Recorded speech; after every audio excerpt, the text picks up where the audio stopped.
Good evening, everybody, and thanks for joining us tonight. And here we go again. The future of Aloha Stadium could be in limbo again. The governor saying today he'd prefer the state put the money into the upkeep of the current stadium. But as Sam Spangler reports, there are concerns about pouring money into an aging stadium.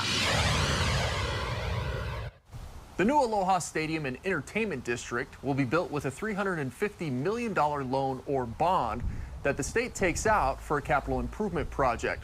Those who disagree with Governor Ige's thoughts on the stadium say that money would be recouped with revenue generated.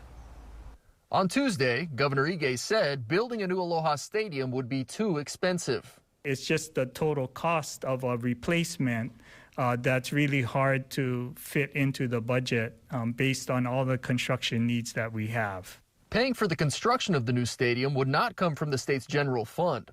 It's financed with a bond and a public-private partnership. By having the stadium create its own revenue and not take any of the general fund money, then you're actually going to be able to use that money that is used to maintain the stadium for other departments.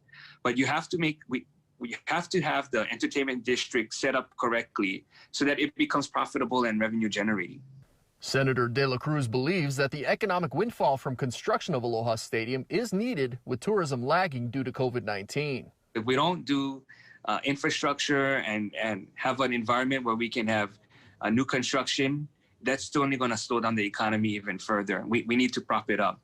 Aloha Stadium says an assessment would need to be made in order to find out what repairs would be necessary in order to bring fans back safely, adding the costs of repairs are unknown depending on what the governor wants. My understanding is that the stadium is structurally sound. Rich Miano organized the last event held at Aloha Stadium, the Hula Bowl, on January the 31st, with no fans in the stands.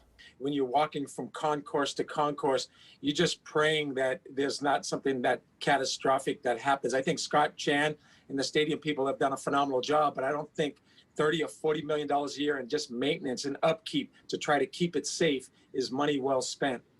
The new Aloha Stadium Entertainment District tells me that Governor Ige's comments should be the final word. Now, the next step for the NASED is a request for proposal, which is slated for the middle of 2021, with an opening date for the stadium by the end of 2023. Sam Spangler, KH12 News, working for Hawaii.